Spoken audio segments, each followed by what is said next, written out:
नमस्कार श्रोताओं, हमारे स्टूडियो की घड़ी में ठीक 8:30 बजे हैं और ये समय है आपके अपने खेल खबरों के कार्यक्रम स्पोर्ट्स स्कैन का। आज के स्पोर्ट्स स्कैन के इस एडिशन के साथ मैं हूं आपका होस्ट और दोस्त सिद्धार्थ सिंह।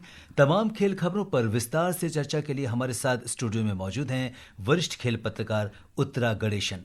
उत्तरा, स्पोर्ट्स स्कैन कार्यक्रम में बहुत बहुत स्वागत है। धन्यवाद सिद्धार्थ। और सबसे पहले नजर डालते हैं अब तक की स्पोर्ट्स हेडलाइंस पर। बर्मिंघम में इंग्लैंड के साथ दूसरे क्रिकेट टेस्ट मैच के दूसरे दिन भारत ने शानदार प्रदर्शन किया। शुभमन गिल ने शानदार दोहरा शतक लगाकर भारत को मजबूत स्थिति में पहुंचाया। भारत और इंग्लैंड के बीच खेली जा रही 5 मैचों की महिला T20 क्रिकेट श्रृंखला का तीसरा मैच कल लंदन के केनिंगटन ओवल मैदान में खेला जाएगा। विंबलडन टेनिस प्रतियोगिता के चौथे दिन आज दूसरे दौर में 6 बार के चैंपियन नोवाक जोकोविच ने इंग्लैंड के डेनियल इवांस को हराकर तीसरे दौर में प्रवेश कर लिया है। पुरुष डबल्स में भारत के एन श्रीराम बालाजी ने मैक्सिको के जोड़ीदार मिगुएल वरेला के साथ दूसरे दौर में जगह बनाई। और पहला खेलो इंडिया वाटर स्पोर्ट्स फेस्टिवल 21 अगस्त से श्रीनगर की डल झील में आयोजित किया जाएगा। जी हां, और इस समय बर्मिंघम में इंग्लैंड के साथ दूसरे क्रिकेट टेस्ट मैच के दूसरे दिन का खेल जारी है और जो स्थिति फिलहाल बन रही है, भारत एक मजबूत स्थिति में है और 141 ओवर का खेल हो चुका है। फिलहाल 7 विकेट पर 564 रन भारत ने बना लिए हैं। एक काफ़ी बड़ा स्कोर भारत का अगर हम देखें तो यहाँ पर बन चुका है और इस जो पूरे बड़े स्कोर के जो नायक रहे हैं वो हैं शुभमन गिल, जिन्होंने 265 रन, जी हाँ 265 रन की शानदार पारी खेली है। आज जिस तरीके से उन्होंने पूरा आज इस मैच को संभाला है वो काबिले तारीफ है। इसके अलावा आपको बता दें कि आज रविंद्र जडेजा ने उनका साथ दिया, 89 रन की पारी खेली और वॉशिंगटन सुंदर ने भी 42 रन बनाए और फिलहाल आकाशदीप मैदान पर आ चुके हैं। अभी उन्होंने खाता नहीं खोला है। और सबसे पहले बात शुभमन गिल, जो कप्तान अभी भी 265 रन पर नाबाद हैं। उत्तरा, बहुत बड़ी उपलब्धि और जिस तरीके से शुभमन ने ये खेल दिखाया है, जो दबदबा बनाया है, क्या कुछ कहेंगे कि शोर जा रहा है ये मैच?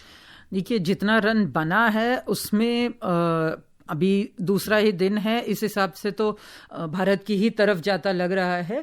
और अगर हम शुभमन की बात करें तो उन पे कभी किसी को डाउट तो रहा नहीं था कि उनमें टैलेंट है या नहीं है।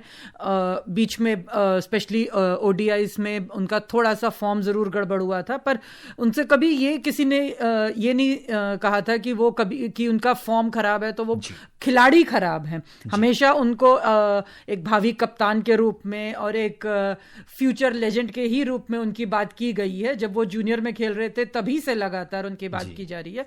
हालांकि कप्तानी का दबाव बहुत अलग होता है, पर जिस तरह से हमने पहले टेस्ट में भी देखा और अब दूसरे में भी देख रहे हैं, बहुत क्लियरली समझ आ रहा है कि कम से कम उनकी बैटिंग को अभी पहले 2 टेस्ट में तो अपने कप्तानी के छोटे से कार्यकाल में उसने इफेक्ट नहीं किया है।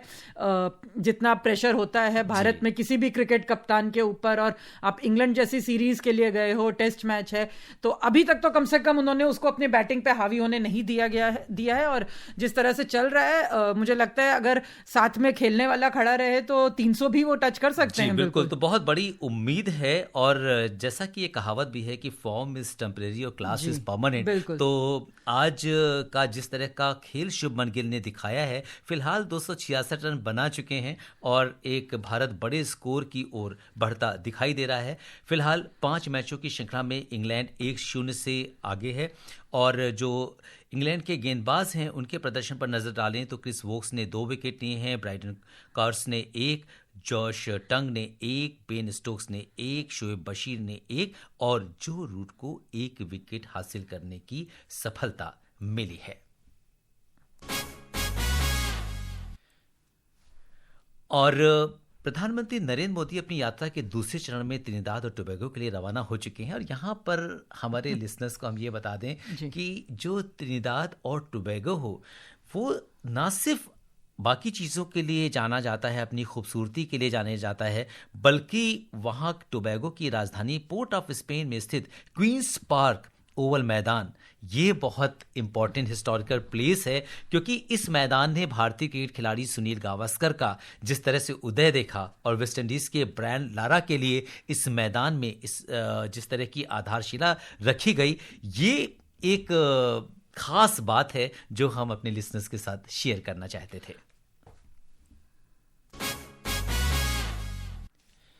भारत और इंग्लैंड के बीच खेली जा रही 5 मैचों की महिला टी20 क्रिकेट श्रृंखला का तीसरा मैच कल लंदन के केनिंगटन ओवल मैदान में खेला जाएगा। यह मैच भारतीय समय के अनुसार रात 11 बजे से खेला जाएगा। इस बीच ब्रिस्टल के काउंटी मैदान में खेले गए दूसरे मैच में कल भारतीय टीम ने इंग्लैंड को 24 रन से हरा दिया।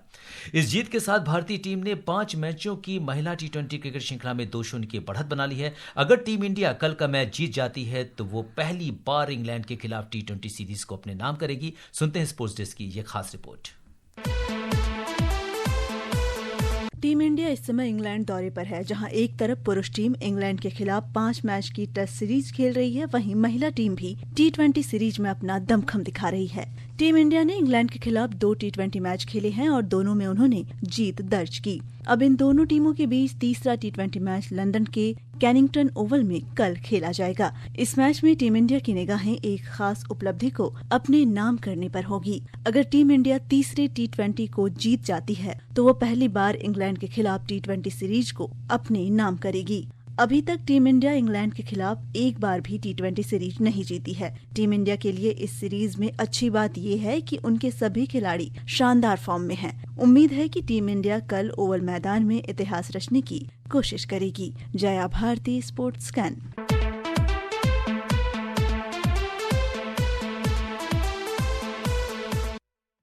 उत्तरा, कल टीम इंडिया इतिहास रचने के लिए मैदान पर उतरेगी, आपकी क्या प्रतिक्रिया है? ये उम्मीद हम सबकी यही है कि जिस तरह से पहले 2 मैच में खेला है उसी को आगे कंटिन्यू करें।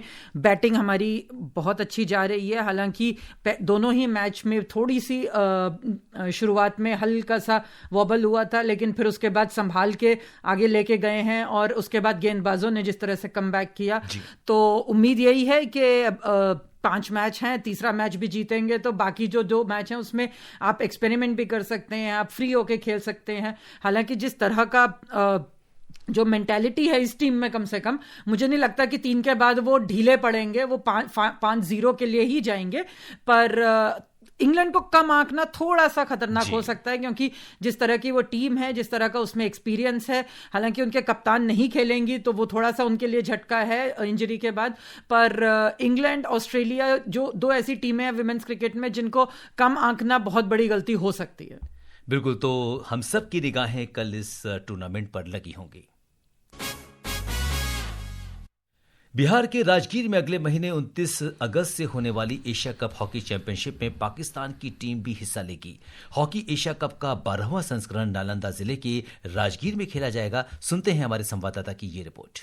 बिहार में 29 अगस्त से आयोजित होने वाले एशिया कप हॉकी चैंपियनशिप में पाकिस्तान की टीम को भाग लेने की अनुमति मिल गई है। ऑपरेशन सिंदूर के बाद टकराव की स्थिति को देखते हुए पाकिस्तान की भागीदारी को लेकर शंका की स्थिति उत्पन्न हुई थी। विदेश मंत्रालय और गृह मंत्रालय ने पाकिस्तान के हॉकी खिलाड़ियों को वीजा क्लियरेंस देने की अनुमति दे दी है। बिहार राज्य खेल प्राधिकरण के महानिदेशक रविंद्रन शंकरन ने इस संबंध में बताया कि हॉकी इंडिया की ओर से प्राधिकरण को आधिकारिक सूचना दी गई है। बिहार पहली बार पुरुष एशिया कप हॉकी की मेजबानी करने जा रहा है। इसमें भारत के अलावा दक्षिण कोरिया, पाकिस्तान, जापान जैसी हॉकी खेलने वाली एशिया के 8 प्रमुख देश भाग लेंगे। यह प्रतियोगिता राजगीर स्थित अंतर्राष्ट्रीय खेल परिसर में 7 सितंबर तक आयोजित होगी। धर्मेंद्र कुमार राय, आकाशवाणी समाचार। जी हाँ, तो भारत के पास एक और मौका होगा अपना दमखम दिखाने का एशिया कप में। बिल्कुल, और एशिया की टॉप टीम है, लगातार 2 ओलंपिक्स में मेडल जीत के आई है। उम्मीदें बहुत ज्यादा होगी भारतीय टीम से,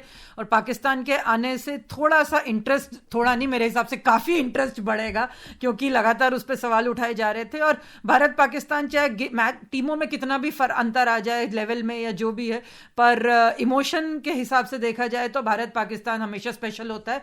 तो अगर पाकिस्तान की टीम भी आ रही है तो मामला इंटरेस्टिंग ही होगा वहां पे। और नजर डालते हैं विंबलडन टेनिस प्रतियोगिता पर, जहां चौथे दिन आज दूसरे दौर में 6 बार के चैंपियन नोवाक जोकोविच ने इंग्लैंड के डेनियल इवांस को हराकर तीसरे दौर में प्रवेश कर लिया है। शीर्ष वरीयता प्राप्त जेनिक सिनर और अमेरिका की बेन शेल्टन भी आज अपनी चुनौती पेश करेंगे। वहीं महिला सिंगल्स पर नजर डालें तो ईगा स्वियातेक और सोफिया केनिन अपने अपने मुकाबले खेलेंगे। पुरुष डबल्स की बात करें तो भारत के एन श्रीराम बालाजी ने मैक्सिको के जोड़ीदार मिगुएल वरेला के साथ दूसरे दौर में प्रवेश कर लिया है। अब उनका मुकाबला कल अर्जेंटीना के जेब्लोस और स्पेन के ग्रेनोलर्स की जोड़ी से होगा। तो फिलहाल विंबलडन में बहुत सारे उतार चढ़ाव के साथ धीरे धीरे लोग आगे बढ़ रहे हैं। बिल्कुल, और जिस तरह से पहले 2 राउंड्स में हमने उलटफेर देखे हैं, काफी बड़े नाम हैं जो बाहर हुए हैं, चाहे वो मेडवेडेव हों या ज़्वेरेव हों। तो वुमेन्स में पाउलिनी बाहर हुई हैं, तो इंटरेस्टिंग है और बहुत साफ नजर आ रहा है कि जो टॉप के खिलाड़ी स्पेशली मेन सेक्शन में जो रिटायर होते गए एक एक करके, तो अब जोकोविच को छोड़ के और अल्कराज जिनको उनका सक्सेसर माना जा रहा है, उसके अलावा किसी का भी कुछ भी अब कंफर्म नहीं है। बहुत ही खुला हुआ टूर्नामेंट हो गया है, फॉर्मेट हो गया है। और यहाँ पर एक और खिलाड़ी अपनी सुर्खियां बटोर रहा है, वो है जोआओ फोंसेका, जिन्होंने विंबलडन के तीसरे दौर में सबसे युवा खिलाड़ी के रूप में अपनी जगह बनाकर इतिहास रच दिया है। सुनते हैं उनकी इस विशेष कामयाबी पर ये रिपोर्ट।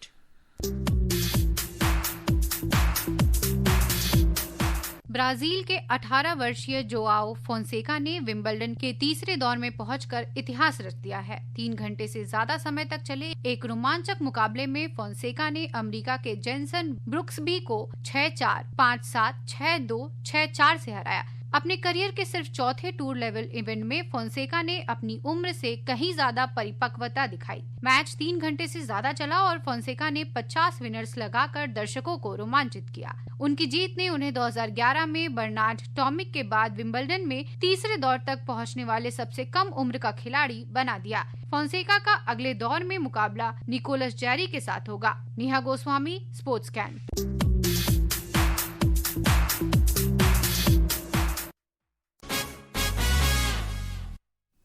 बात करते हैं पहले खेलो इंडिया वाटर स्पोर्ट्स फेस्टिवल 21 अगस्त से श्रीनगर की डल झील में आयोजित किया जाएगा।